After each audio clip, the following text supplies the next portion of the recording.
Brian, so far, any clashes? Hi, Leland. Yeah, there have been some clashes. Police around the country have fear that there would be because of the dueling protest action that's happening in 28 cities in 19 states. On one side, you have the anti-Sharia law people. These are people that believe that Sharia law and Islamic law is a threat to the Constitution.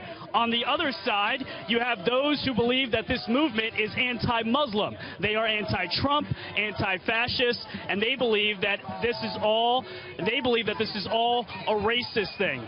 So you have two different sides. The police did everything they could to split them up across the street.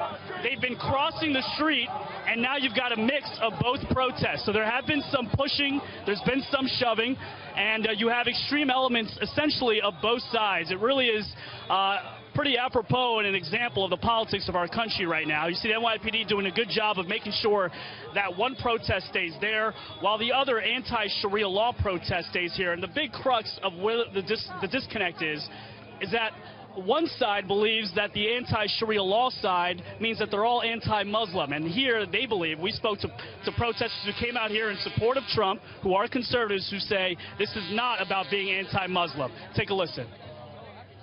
This is a pro-American that we need to do this for ourselves, for each other. We really do. We have to look out for each other. I'm for Islam. I don't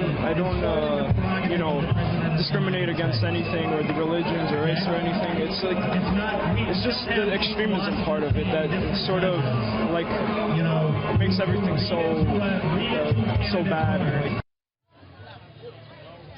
So these grassroots marches that are happening today, the marches against Sharia law, organized by Act for America. It's a large national security organization is how they characterize themselves. But the other side of this, the anti-fascists and those that are against this movement, say that the Act for America group is actually anti-Islamic, and they believe that it is a veil, essentially, for people to just be racist and against Muslims. Take a listen to one of the supporters of the other side that we spoke to today. They're not for our rights. They're not for our freedom. They're for the freedom of just a very small percentage of this country. So again, Leland, we'll be watching the protests throughout the entire day here. 28 cities and 19 states, dueling clashes expected throughout the day. Considering what we saw in Portland, Oregon on Sunday, all eyes are on these protests. NYPD doing a good job of keeping everybody in check so far.